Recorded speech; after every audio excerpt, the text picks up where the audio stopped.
So your videos suck. I don't know. I'm just kidding. I don't know who you are. I don't know what you're doing. I don't know what you're up to, okay? But what I do know is that you click on this video because you have YouTube videos, but you want them to pop. You feel the potential exists, but it's not being used to its full extent because you do not have your video editing styles mastered. This is a very common problem. It doesn't matter the quality of the actual content of the video. It could be the most amazing video ever, but it could absolutely tank because it was not edited in a way that matches the personality and vibe of the video, or it just doesn't bring anything extra to the video. And to a lot of viewers nowadays, that's going to matter a lot, because if it's great content, but they're just not getting what they're looking for, then it's gonna fall short. However, today we're going to be taking it the step up by turning any video into gold with just a couple of steps. Now, who else to practice this on besides from somebody who makes absolutely horrendous, horrible content, who has like absolutely no skill? I don't know, someone like, So what we're going to be doing in order to showcase how to properly do this is I'm going to go back to one of the first videos I started making. We're going to be taking that and then we're going to transform it into our own version. We're going to go and we're going to edit that video and transform it into something that can actually be tolerable to post. Because if we're able to actually turn that piece of shit into actual tolerable content, then editing can save anything, and there is no limit to what you can do. Let's get started. So the video I'd actually recorded in this scene was me trying TLC's Weirdest Addictions. TLC, the commonly known show, they have a little series where there's some people that are kind of strange and they try food that most people should not eat. Most people, as in everybody, should not eat. So I'm gonna start off with making cuts around where there's different transitional periods. Then we're just going to throw in a sound effect for when I'm zooming in and out. I did this part at the beginning where I sighed and I zoomed in on my face. That's like the most amount of editing I actually did in this video. So I just enunciated that. I think it's kind of corny nowadays, but that's just who I am. Then I did some rotoscoping where I took out myself from the rest of the photo and I put TLC's logo behind me and also the group TLC because, I don't know, I thought that was kind of silly, but nonetheless, that's what I did. Just to add some value to what is immediately being shown. And then I throw in some text, kind of like captioning what it is I'm saying. So it's just TLC, their logo. I have the joke to the side that'll reference to add some more attention to it. And then I throw in the weirdest eating addictions. All in this way that enunciates it. Weirdest green because it's supposed to be weird, you know. Then eating addictions is a little shine because it's like going against each other. It's like something strange, but I'm making it shine, like to make it seem a little funny. Just a little joke that happens there. And then I always like to compound clip my videos into one specific group.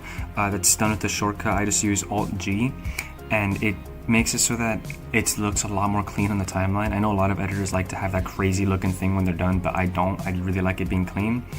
Plus, whenever I put it into a compound clip, I could add keyframes zooming in around on the entire project, which makes it look so much better in my opinion. From there, we're going to be the next scene where I'm saying, basically, I'm going from most edible to the least edible. This was like the idea, of course, of saying like the least edible is going to be the last so that people would want to see the end of it.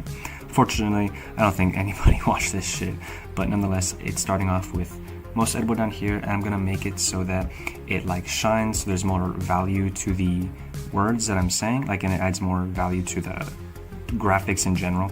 And then from there, I'm going to do like the road effect. There's going to be like white steps going along the sides, and then it's gonna go all the way to least edible to really enunciate the fact that I'm going from one side all the way to the other.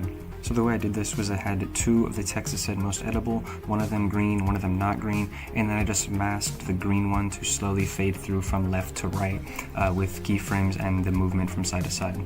Threw in the least edible text with a font that's kind of like gross and weird, and now I'm just adding in each block that is just a white screen that I masked into a square and drawing them to go all the way to least edible. Right now it looks pretty silly, I'm gonna admit, but the idea is that we're going to, again, compound clip all of this and then zoom in as a project for the whole. Now I wanted to put a pin in this conversation and just go on a tangent for real quick. A majority of this editing isn't necessarily just, hey, copy this and apply this here, because they're not tools that can just be done like that. I'm not giving you guys tutorials on how to fix cars where you're saying, I have a Volkswagen Beetle and I need to change my spark plugs. It's not as a cut and dry situation like that where you follow step by step what I'm doing, because I guarantee you your videos are not going to look exactly like mine. So the editing taking place cannot be the same for every single video. The things that I'm showing are simply tools to be placed in certain areas. Rather than showing you how to change the spark plugs, I'm just showing you, hey, this is a socket wrench, this is what it does. And then I'm kicking you out into the wild with your own car so that you could figure out what the socket wrench does. Which means that a lot of the editing is dependent on the editor. If they can have the moments of creativity and inspiration and humor to add to the video and use these tools when they're necessary. Let's get back to that, and hopefully I can give you my guys more tools, okay?